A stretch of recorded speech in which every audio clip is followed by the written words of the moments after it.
Hello, Indiana Jones Minute listeners. We're excited to announce, and you are excited to hear about the first ever Movies by Minutes event, Movies by Minutes Chicago, on Saturday, August 26th at Chicago's Greenhouse Theater Center. You will get to meet the hosts of some of your favorite Movies by Minutes podcasts, including Star Wars Minute, Back to the Future Minute, and yes, the Indiana Jones Minute, and more. There'll be panel discussions, Q&As, live recordings, and much more. Tickets are still available, so go to moviesbyminutes.com/Chicago and order now. We are real people and we want to meet you. See you in Chicago. Indiana Jones, Indiana Jones, Indiana It's a podcast about Indiana Jones. Every movie, 1 minute at a time. Indiana Jones.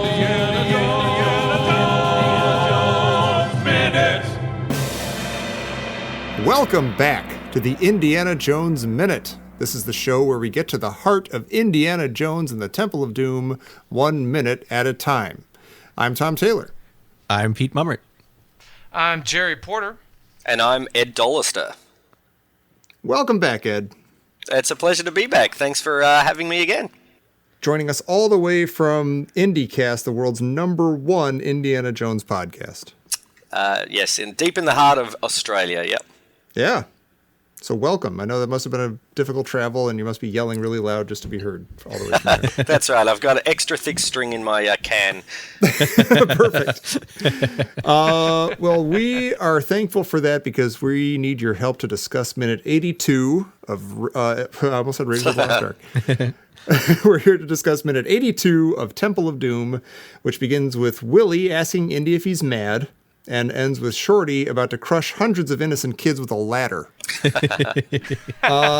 And she yells at he's about to, chain her in, and he's not responding to her tearful pleas, and she goes, "Are you mad?" And that sounds, the word mad sounds very out of character. It sounds like she's Dr. Watson or something, or some Victorian character. She would be like, she's been like this, kind of jazz era, songstress the whole time, socialite. She'd be, like, what's with your skidoo, brother? I don't know. I don't know what your say. skidoo, brother? Yeah. Well, you're right. That is how. Cut it to the pro, Slick. Yeah. Although, how old is Willie Scott? That's another thing we would ask. Is she in her 30s? Is she in her 20s? I'm gonna throw out 28. That's not bad. That Yeah. sounds about so she right, would have been, around when people would have talked kind of Watson-ish still. She was still around in the Victorian era, I guess so. or at least Edwardian era. Maybe I'm just hearing like Downton Abbey or something. It just sounds too like, I don't know. Yeah, I don't think she would say it, but Yeah. I'm going to let it go. Sure. Well, I like Indy starts to do that kind of creepy off-tempo chant. All right. And I'm wondering if the band is kind of like, where did they get this guy? Like, this guy's terrible. This is what he gets for not coming to rehearsal. Open mic night on the Temple of Doom stage. See, some of that I think just might be a cultural thing, like where they feel the one in northern India versus where Indy feels the one, coming from the from the U.S. I mean, it just might be one of those things. So. Maybe if they had given him one of those cricket shakers, he would be better able to stay in time or something. I don't know. Well, it made me think of something you thought about, you talked about earlier, Tom, because we get a great opportunity to hear the Molaram Tularam chant here, which you talked about, Tom. And it's really clear in this minute, and I can't tell, is that happening live? I feel like that probably is. Yeah, I was complaining before about there's like all the choral voices that come in like earlier, like after Larry gets it and stuff. Like I was saying, like that, they don't have like a choir in the back with robes and men and women and stuff singing at the top of their lungs. I don't see that happening. But no, this chanting I think is probably like there happening in the temple. So it's all right. So it's like a Molaram, Molaram. Yeah. Molaram, Dolaram. Well, see, I Bang, think bong. I think it's like when you go to Cirque du Soleil and they've got the little orchestra pit and they're singing the music for the thing. I think all those guys up on that little stage are doing the singing for the whole group. Oh, it could be. Oh, okay. They sound sound good. I good. mean, they're pulling Yeah. it off. Yeah. Yeah. Yeah, but they're doing that very Molaram Sudaram, which is like that very blasphemous. Mola is the true Rama, like Mola's the true God. Yeah. That's what's going to get him. Yep. Well, That, and that I hubris. think, yeah, and I think you mentioned this too, Tom. I mean, it's a little funky that they're chanting to Mola Ram. Like, I mean, in the Catholic Church, we didn't sing praises to, Father O'Brien Right. Yeah. during Mass. I mean, the choir didn't just praise Father O'Brien. That wasn't the point. Have you seen that guy? No way are they going to chant to him. But then we come to the grossest part of the entire movie. The grossest part of the movie. By far. You can keep your heart rippings. You can keep your whipped kids. Willie just hawks one right in Indy's face. Yeah. And they linger on it. And it's got that string. If you see it on the Blu-ray, I remember. You just go, wow, that's got some to it. I just noticed that for the first time watching it for this, that strand going through his face to his head. I mean, spit in general makes me want to barf. Like, just other people's spit. Like, if somebody ever spit in my face, I think I would just lose it. I just burst into tears and run away. So if anybody's ever mad at me and you want to get at me, just do that and that'll work. But it's not even just like, oh, like sometimes I think, oh, you can get away with faking that. You don't have to show, like the actress doesn't have to spit. Like nobody has to actually spit because you're not going to be able to see it that well. But here you absolutely see that she fully spits on Harrison Ford in his face, and it's on his face for like, how many takes of this did they do? It's gross. And like, did they come up with like stunt spit or something? So it didn't have to be that gross. It's all ILM's magic, I'm sure. Yeah. There's like a traveling spit mat that they had to create. Well, I'm wondering, why does she spit on his face? Is it out of malice? And like, is she just disgusted with what Indy's doing? Or, I think you'll like this, Pete. Is she trying to snap him out of it? And basically, that's the closest she can get to throwing water on his face. Oh, maybe. Yeah. Yeah, Maybe, because yeah. if that's the case, she's improvising exceptionally well under the circumstances. She's using what she's got. Yeah. It is Yeah. interesting though, because she's doing the exact same thing that Indy did when he was chained up a couple minutes ago. Like he was chained up and he spit in Pat Roach's face, and I thought it was interesting that Willie does the exact same thing that he does. That's true. Yeah, it's I wondered about that too. About, well, does she not get that he's a zombie, that he's like not himself? I'm like, why is she so mad at him? But this actually does sort of seem like a more just sort of desperate, like, for crying out loud, and just like spitting at him. Like, there's nothing I can do. I'm just gonna spit at you. She could have She's trying to- headbutted him. Oh, she probably could have. You're Yeah, right. She's got that big, with that headgear, she could have done some damage. Oh, that's true. Yeah. That's totally true. And it would have made that noise that we're all familiar with now when everybody hits their head in the movie. That metallic, like, Bonk. gink. We keep hearing throughout. That's why I reckon that's why Mola Ram now wears that headgear. It's probably happened to him once. He's got that big bald head. Yeah. Yeah, the way she's dressed, that shrunken head on his helmet used to be full size, but it just kept getting bashed in. Oh my God! I think she's trying to snap Indy out of it, and that's just the I like closest that. she's Yeah. got to Yeah. water Yeah. now. Yeah. Because It's like a desperate Hail Mary spit. she doesn't. Yeah, Hail Mary spit. She doesn't know that he drank the Kool-Aid and is a zombie now, because we don't know what the hell she's been doing other than shopping at David's Bridal. Yeah, because That's in true, the but- deleted scene, she knows that he comes in and kind of sells her out. So I mean, she might not know Yeah. he drank something, but she knows that he's under some kind of influence. But And she in must this, we get that don't know. from this scene. I mean, even if that didn't happen in like the reality of the movie now, because it was cut out, like she can, like the Indiana Jones that she knows, granted, she's known him for like a day and a half or something, but he wouldn't like be all spacey like this and chaining her into a cage to be executed and stuff. Like she must know that something's up with him. Look, I mean, when English isn't working, you spit. Yeah, I learned that early on. Yeah, exactly. Ask any kindergartner; they'll tell you. Just, and I think she's just figuring that out. That's it. Yeah. So now I'm glad when they cut to Shorty, because now I don't have to look at spit tendrils hanging off of people. I love this when they cut to Shorty. This might be one of my favorite parts of the movie. Just that running, like through the kids and everything. Oh, it's odd because it's sort of proto Saving Private Ryan. Like you get the same kind of shaky cam. Like Shorty has his pack and he's running. It looks a lot like the Saving Private Ryan stuff Spielberg lady did, except he's running through Buffalo Bill's Casino and Prim instead of like Normandy. Right. Buffalo Bill's Casino. It looks like he's running through shop class. That's making a speaker cabinet. Another kid's making like a ashtray. It's like, oh, my mom's gonna love this, except I'm never gonna see her again. No, I have no mom. Where do you think he got his pack? Because he's got his pack back already. Yeah, where'd they get their stuff? He got their stuff back. Yeah, I reckon there's a whole room with all their rest of their robes and stuff like that. I mean, yeah, so this is where Shorty kind of diverges from Indy's path, because Indy would have just grabbed everybody's stuff. Right. I'm gonna be rich. Yeah, I like when he muscles past those kids at the at the end of his that Saving Private Ryan run, and the kids kind of look after him like, well, how come he gets thrown around like that? What's the big deal? Isn't he supposed to be chained up? We're all trying to work short round. It does remind me of Indy running through the basket guys in Cairo. Yeah, because the kids all have the baskets on their head.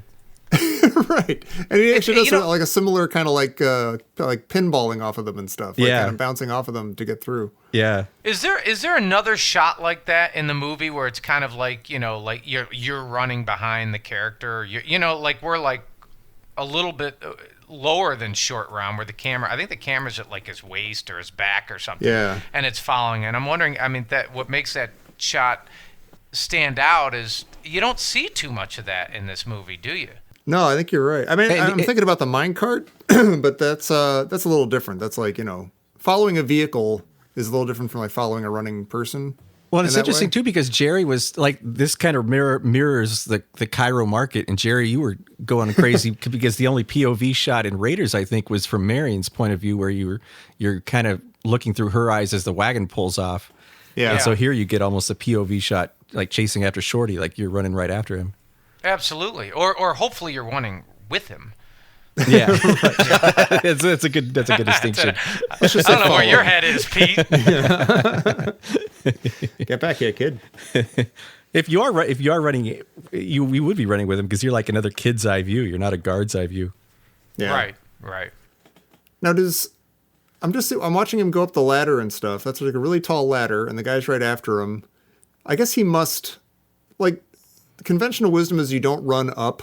Like, if someone's chasing you in a building, you don't go up because you're going to get trapped eventually. Somebody told me that a long time ago during an action movie. It's like, okay, that makes sense. So I always think of that when I see that. Yeah. But then, he must have he seems like he knows where he's going and he knows what he's doing. Like, he's not just, we see later that he doesn't get trapped. He kind of has a plan. I don't have a point here. I'm just thinking this through for myself. No, yeah. Well, I think he started up and he's now down. So that's the natural way to go up. I think he can still again hear those voices echoing from up there. So that's where he's headed. Yeah, that's a good point. Yeah. Well, I have a question for you, Ed. Do you know that the dagger is Shorty's weapon of choice? I look, maybe I did at one point many years ago when I was, whatever. I don't think so. I mean, I'm trying to think. Actually, I'm pretty sure he comes with, or maybe even his action figure, when they brought it out, came with a dagger as well. He seems like he'd probably have one of those, street kids. He wouldn't be running around with a machete. I think, the streets of Shanghai. So I think a concealed weapon probably is his weapon of choice if he has to, desperately go for that. Well, we see him here. Both he and the thuggy pursuer have daggers in their mouths. I'm not sure that's. I don't think it's a dagger. I thought it was too, but I don't think it is. I think it's isn't that Indy's whip? I think it's Indy's whip. Yeah, like the he's castle got on the end or Indy's something. whip. It's either Indy's whip or he's holding on to like the cord of his bag. Yeah. But it does look like he's got the knife in his mouth, like the guard, because the guard has his knife in his mouth. Everybody's going Errol Flynn. Okay. Yeah. Okay. I was thinking. I mean, if Shorty's gonna have a signature, weapon, I would think it would just be like an ace up his sleeve. Like he just kills everybody with an ace that he pulls from his sleeve. Yeah. But wasn't Doris saying that in the novel he did have a knife? Because he had that knife when he goes into the bug room. He's got his dagger. I was going to ask. Yeah. Is that the only time we see that knife, though? I think so. Like in action? It's not even an action. He just has it out. When I was watching this at first, I was with Jerry. Like I thought, oh, he's got the dagger back. But I got sad when I guess he didn't. Oh, there you go. It's going to be all right.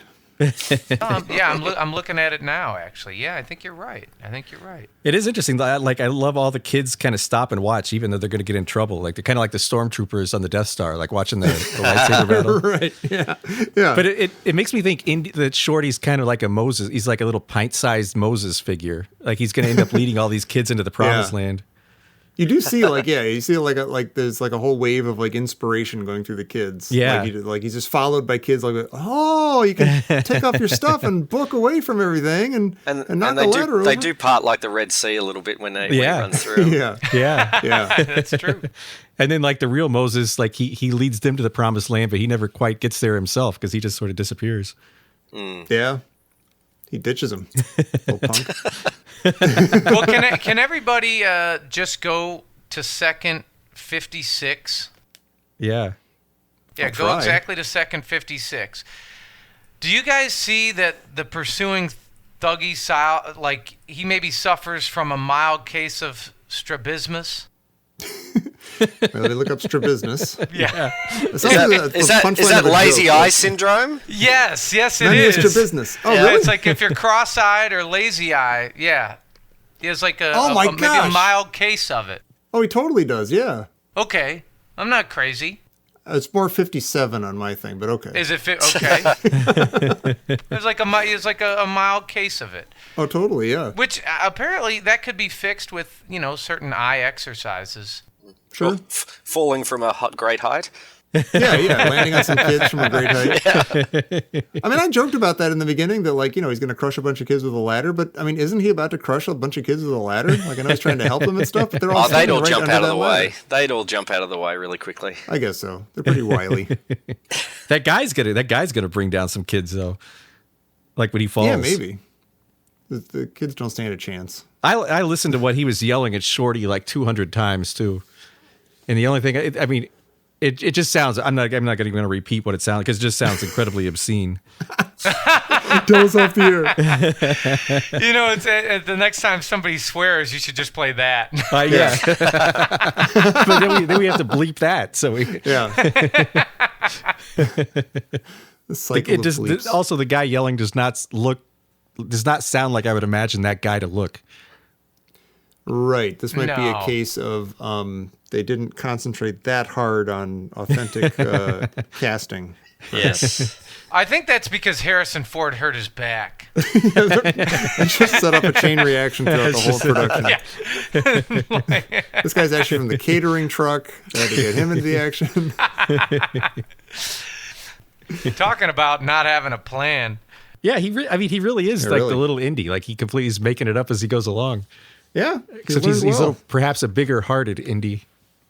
Yeah, you've been going on for a week, Pete, like texting me and Jerry saying like, "Oh, I love minute 82. I love Shorty. Shorty might be the hero. Yeah, I love and Shorty. We should say like I don't know if I've come out and say that I love Shorty because I actually do. I love Short Round. I think he's. I started this thinking like, oh, I don't, oh yeah, kid. His music's a little annoying. I stand by that. They play his music a little too much sometimes. But I think.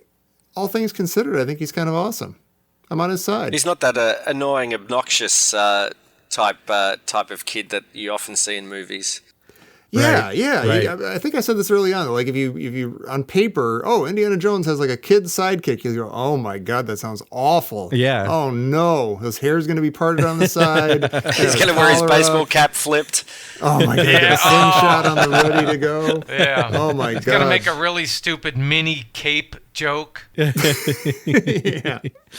Oh man, but no, I mean, I think I think Ke Huy Quan does an awesome job. I think he's got like an actual like just natural charm.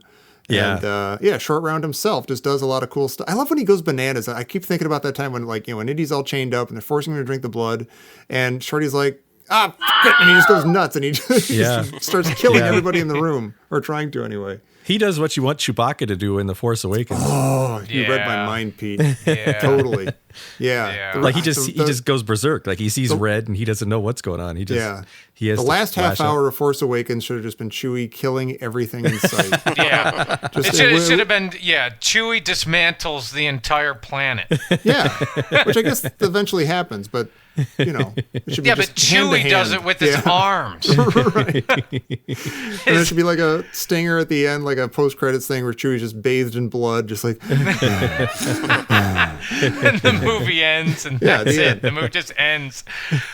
Oh my god, with like just hairy, bloody arms everywhere. And I want the same thing for Short Round, is what I'm saying. Sure.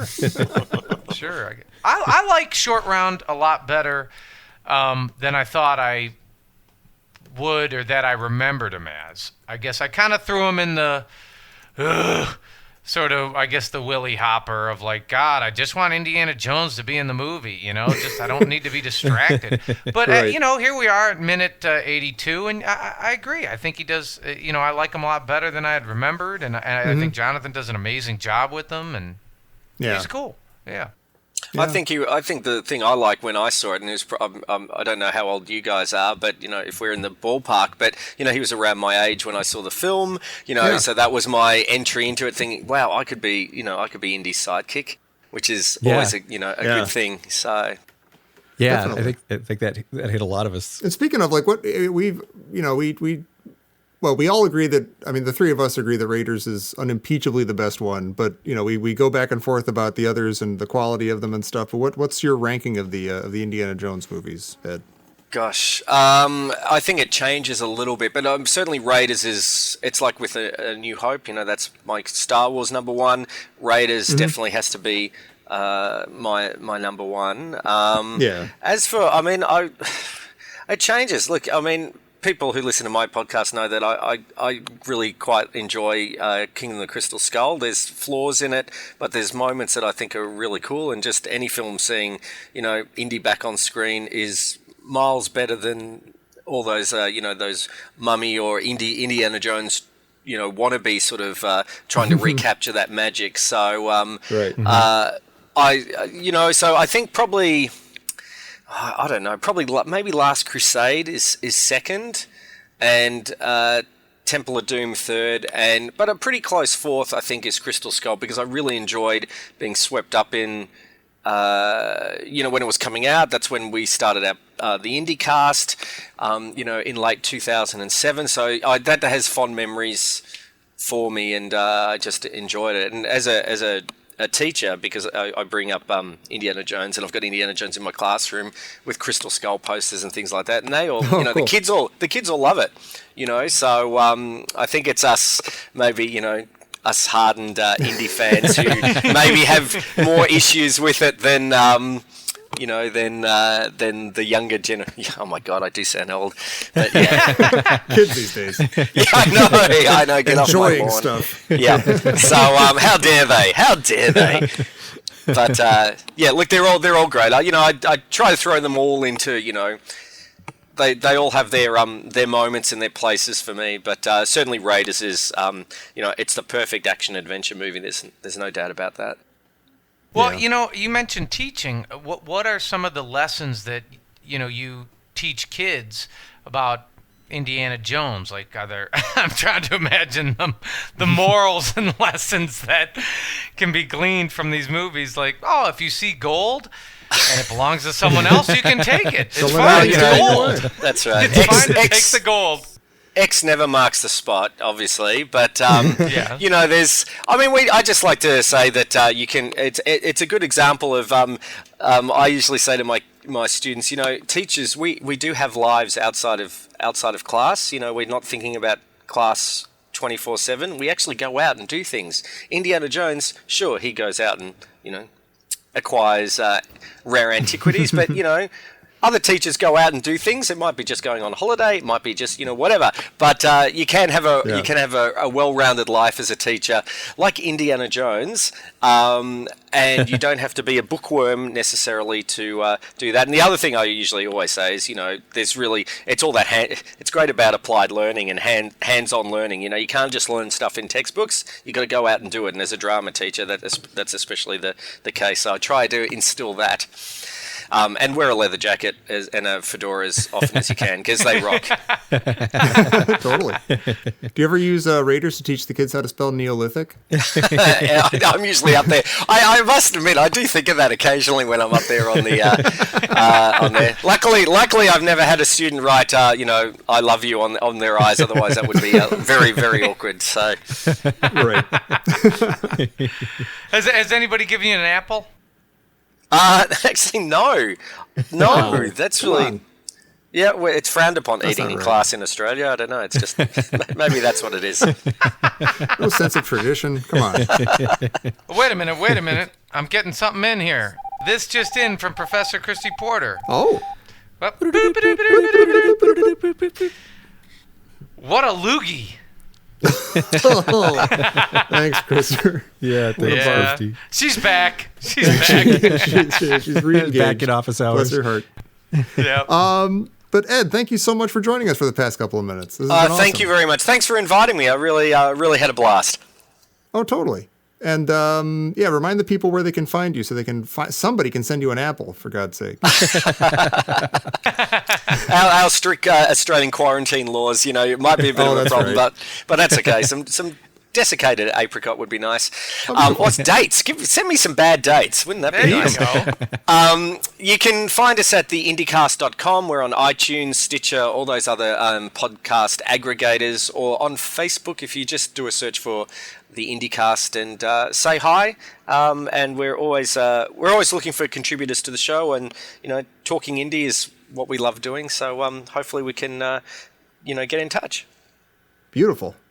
And Jer, where can people send us an apple if they want to? We're not teachers, but still. They definitely should send us an apple. Send us an apple to yes, the Indiana Jones Minute Listeners Crusade, which is our Facebook group where we talk about all sorts of things Indiana Jones, deleted scenes, and occasionally people will chant Molaram, Molaram, Molaram Sudaram. And it's fun. Yeah, there's all sorts of discussions and interactive content there. Yeah. So please join us there and send us whatever you need to.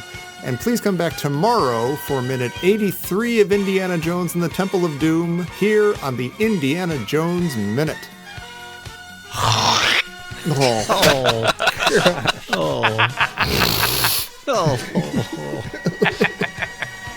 Sorry, everybody.